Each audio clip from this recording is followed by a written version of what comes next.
Sarah Grace McCandless, and this is OnBrand. You know, one of the aspects that really drove the development of the show, at least sits at the heart of it, was to explore this desire for true connection between consumers and the brands that they engage with. The other layer to this was really looking at brands who are willing to put purpose at the forefront. How do you go about doing so, though? Where do you begin? And how does leadership factor in to these pursuits? It's something I've been thinking about and, of course, talk about all the time and with our clients and the people that I work with. But today's guest is really a subject matter expert when it comes to this topic.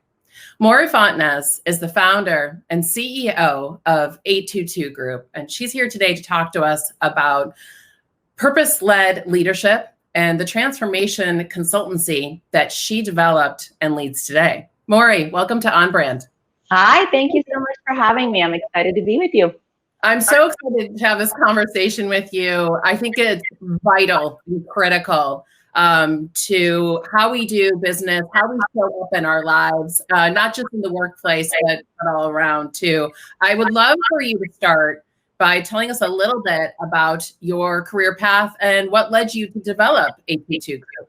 Sure. So I come from the agency side. I worked for close to 20 years in this integrated marketing, brand strategy, and crisis and reputation management space. And I had this brilliant opportunity to work with, all kinds of Fortune 500s, from entertainment to retail and consumer packaged goods.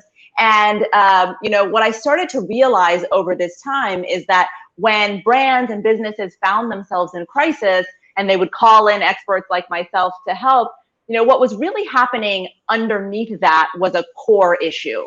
And that core issue was a disconnect from purpose, both for the individuals, specifically the leaders, and for the brand and the company and the workforce as a whole.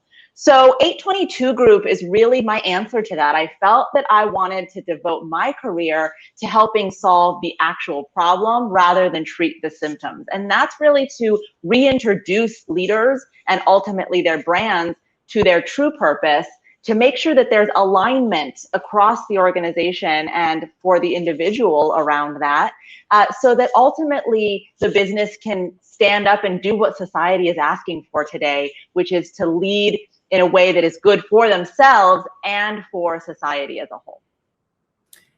I love that. I want to come back to a couple of things that you said there too, but I want to talk more a little bit about your group. So I think I said 822 Group. 822 is the right way to say it, right?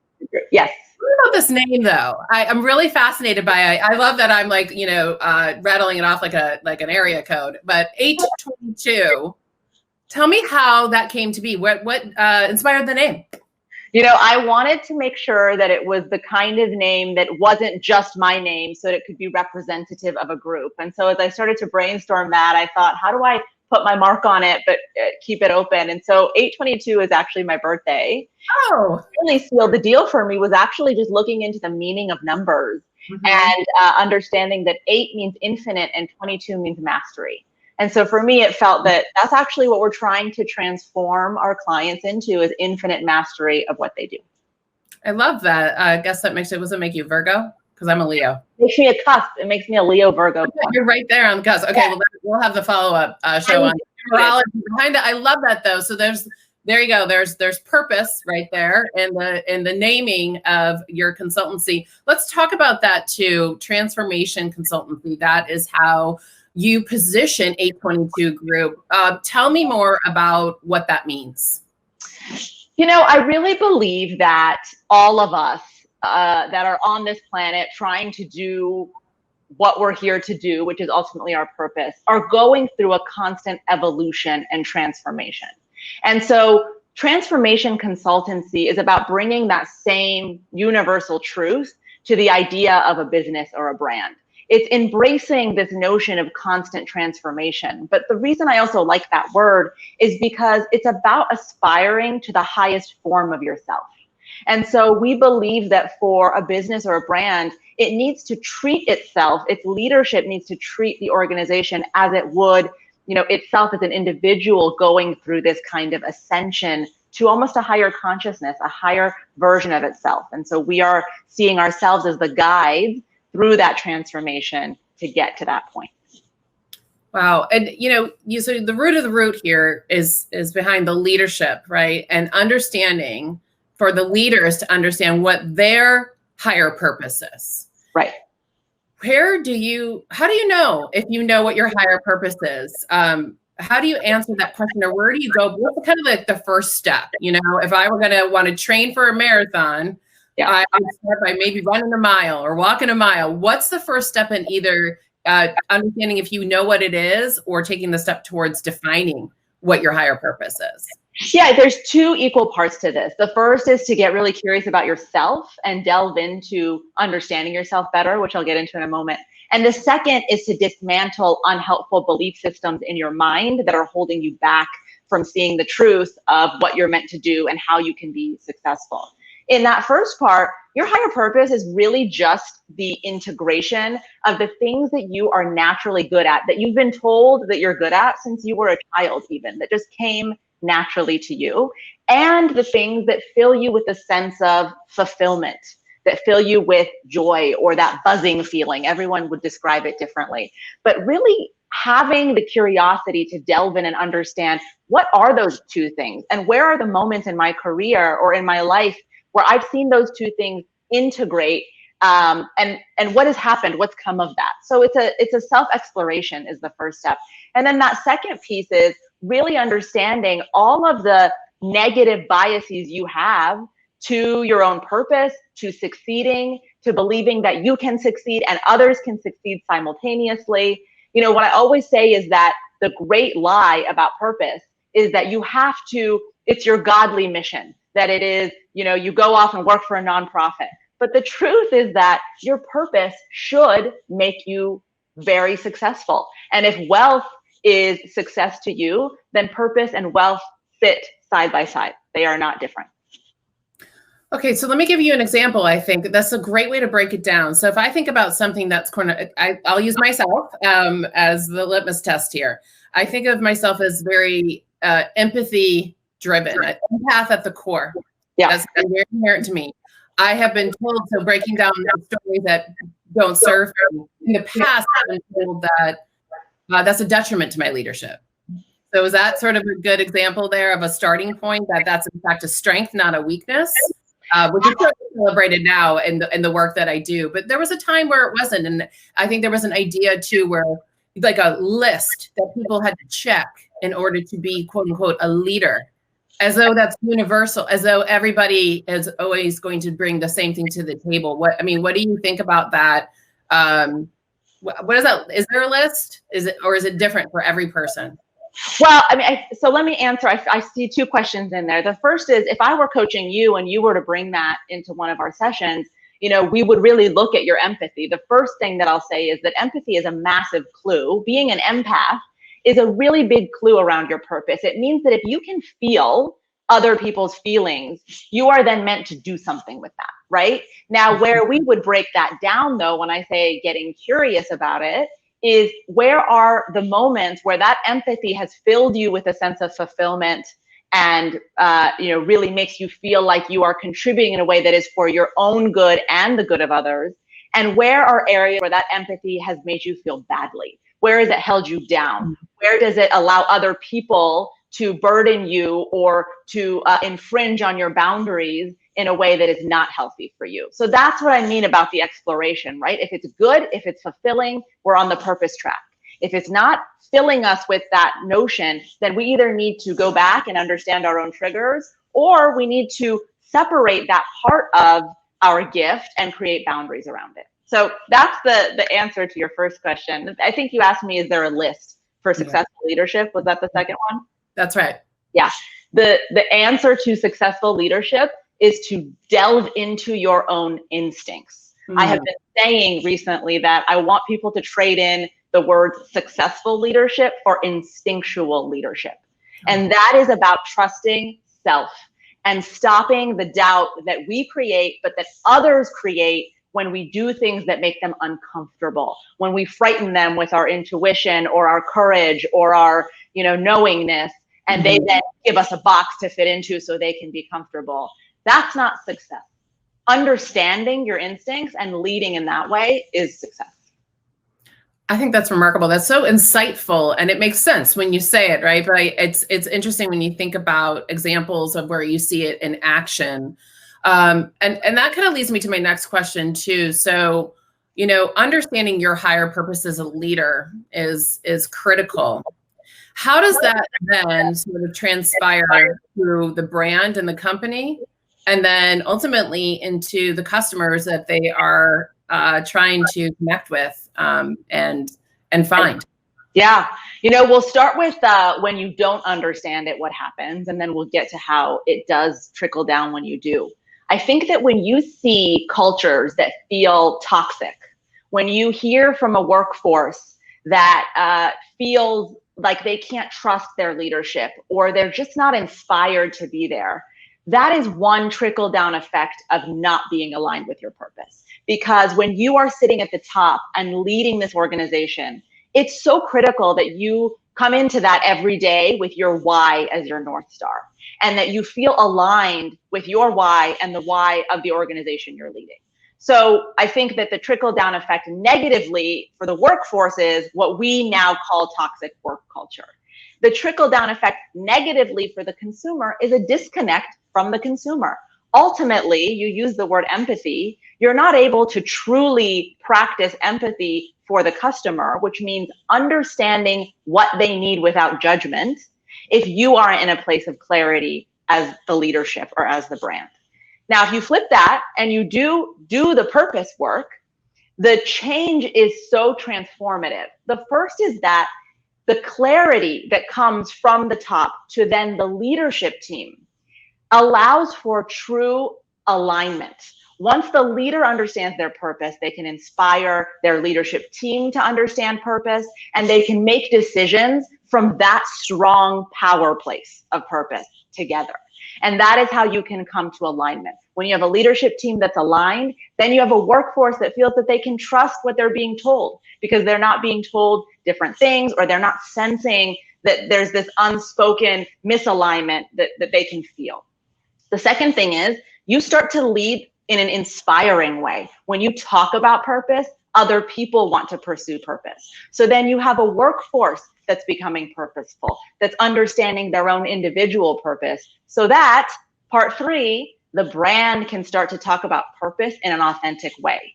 I think that what I have become allergic to is to see brands talk about purpose through marketing or PR. That's not purpose. Purpose is not a marketing campaign. It's about understanding at a cellular level, leadership, workforce, and then customer. What is our purpose? And living that, and then people can feel it. Where does listening play a role here? And at what level too? And how do you listen? What's a successful way to go about listening? What can be gleaned from that? So this is the trick about being clear about your own purpose and your collective purpose. It removes defensiveness. And when we are clear and we are standing in our power, we are able to listen better, because we're not going into those conversations needing to win or needing to prove anything, because we're very clear about where we are and what our why is. So listening is a huge part of building collective purpose, of building inspiration in a culture, and of building purposeful brands that connect to customers. You have to be able to listen to your customers. But I think that the block, honestly, to listening is our own defense mechanism, because we are in chaos. And so we get triggered by what we hear, and we feel like we need to work that out, or we need to argue about that. But when you're in your power, which is your purpose, you're able to sit back and calmly receive the information and really give the other person or the group the space to really tell you who they are and what they need, without feeling like you have to react, because ultimately you understand it's not about you. It's never about you. I think that's a good point. I mean, I think, in some of the conversations that I have and the work that I do, sometimes I have to be the bearer of not so great news. But I always look at it too, in terms of an opportunity and what can we learn from these perspectives. It's it's not if something is going wrong, it's how you show up once you kind of find out that information, and where can you fill in the gaps and find the gaps in that too. You talk a lot about the why and starting with the why. Love that. Just totally speaks to my heart. Something that it's just been really at the forefront lately too. Do you think, in light of the last year, that we are more attuned to our why or further away from it? I always say that every crisis is an opportunity, and we have faced crisis on a monumental scale collectively. And I underline that word collectively because I really think that what this pandemic showed us is how connected we are. And I absolutely think that it has catalyzed our awakening as a society and as business leaders in a way that wouldn't have happened without it. So absolutely, I think that understanding we are connected helps us each understand our individual why, but it's also raising this conversation about the collective why and really creating meaning out of our existence, regardless of what it is we do. So I think it's brought this profound level of awareness to our why that didn't exist before. Yeah, I think that, there's definitely some changes, some silver linings that have come out of crisis as you manage too. It's sort of the result there. And what we can do with that, sort of a gift in some ways, through loss comes some clarity and some gains there too. As we look to kind of back to the why there, and also you mentioned connection. How do you think that term has evolved in this last year? How are we connecting with people, and how do you see that moving forward into 2021? I think the key thing about connection that has been unveiled to us this year is that we can't live without it. That, we've been told we need to try to distance ourselves. And obviously, most of us are doing that, but we feel the impact of not being connected. And so we've been really innovative about how to connect.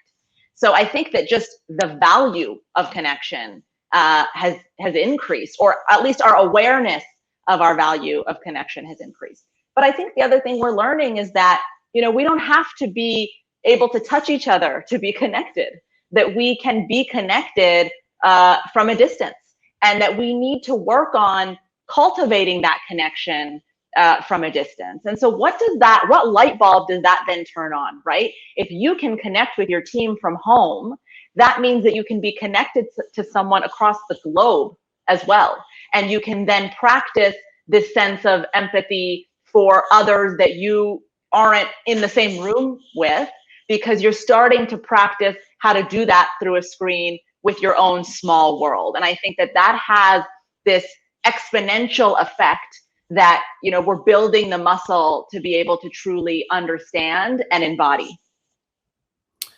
You mentioned also the idea of marketing campaigns, and that that's not it. We're not done. We don't check that we don't have a campaign, and that means we're connected and we're leading and we're doing all the things. How do you think I think about social, I think about digital, which really is sort of leading those marketing campaigns now, instead of, grabbing on the ends of the coat there and they're really informing it. Do you think that there's a way that brands can use, and leaders can use social in a more purposeful way? And how do you think that could be? Absolutely. I think that the purposeful angle of social would be to stop seeing it as a one-way communication device. Mm-hmm. I think that people in social and digital have known this forever. Those of us that came up in the digital marketing space kept saying it's a two-way conversation. But I think that business, because we still have some inherently unhelpful behaviors and habits that need to be worked out, business can't help but to utilize these new tools as a one-way conversation. They can't help it. It's in the DNA of, hey, I'm just really trying to promote something. And so I really think it is going to be interesting to think about social as not just how do I go out there and listen and derive from that listening, what I'm going to do with my products, but listen and derive from that listening, what is society even looking for right now? What is important to them? And have a true and self-aware dialogue with self as a brand about where you're truly able to meet them. And how authentically can you meet them there? Not how do you represent yourself as meeting them there because you've picked up on some surveillance that you've done through social, but an embodied form of listening, which is, what are they really saying? Where are people? And where is the intersection of where they are and where we are? And then how do we use social to show them that? You know, I think that the transparency that I see brands use social for is spot on, right? When we're able to see supply chain through video or interviews with, you know, clothing makers that are working in Malaysia rather than the head of the fashion house. That is how we start to demonstrate that social has this power to pull the curtain back and show transparency into an entire industry. And that is where I think the use of social will go in order to be purposeful. Yeah, those are great points. You know, and I would say too, social is like one of the places where it all happens, right? It's not just, I mean, you and I both know from our respective backgrounds when it was born, you know, it was given to marketing, here's your baby, and it was used, you know, let's communicate out one way, right? And then what happened is people started engaging and talking back and not always about the thing that you were telling them about. Right. And it crosses points. You know, you talked about supply chain. It's sort of finding out who you are. Do I want to engage with you, starting a relationship, needing some assistance on that relationship, and then keeping that relationship intact? That makes me think too a little bit when I think about leaders that you work with and helping them find their higher purpose. What happens if a leader, their higher purpose, and then the company that they're with, how do you find the right match there? I don't think of like a dating app. Like it's, you know, you could, maybe not everything is the right match for purpose A and company B, right? So I will tell you, I get into this with almost every CEO I work with. And ultimately what we find is that once they're clear about their purpose, let's say their purpose is to create, their purpose is innovation. What we find is not that it's not a match, it's that the way they're spending their time is not a match. They're not delegating the aspects that are not around their purpose to other leaders in order to give them development opportunities that match their purpose in order to follow their own and focus on the creative or the brand or the innovation part of it. So it's less about, you know, all of a sudden understanding, oh my God, this is a mismatch, but more about where are you actually able to live your purpose and lead with purpose? And where are you forcing a square peg into a round hole that's causing a clog, that's causing a jam in the system, that's causing the chaos to really proliferate? But I will tell you, you know, when we see the moments where there are leaders not in line with their purpose in an organization, or the organization is not aligned with their purpose, every single time, once that leader goes, the organization has the chance to evolve and the leader goes off to something else that allows them to evolve. And so I think this fear we have that we have to make it work is what's holding us back collectively as business leaders. We have to let it go and have the courage to see our purpose and our organization's purpose for what it is, to see whether there are ways that we can devote our time and energy to living our purpose where we are. And if the answer is no, let it go so that the thing can thrive, so that it can grow. Your workforce and your customers deserve better. Is there a difference if you're thinking more of an established brand and company versus maybe an emerging brand and company? Or what are the differences and similarities there? You know, I think that with an emerging company, I'm seeing a lot of founders. I work with a lot of founders. And so it's less likely that there will be a misalignment, right? Because it's really been born from them. What I do see, though, is that the dream that they started with and the realities of running a business have truly changed the way that they engage with their purpose. And so the work with me is then to kind of reinvigorate that purpose and say, let's remember what that dream was. How can you now, you know, now that you're a $50 million company, how is that still able to be a part of your day-to-day, right? But with an established company, I think you see people moving up through the ranks who never had to stop and ask, is this aligned with my purpose?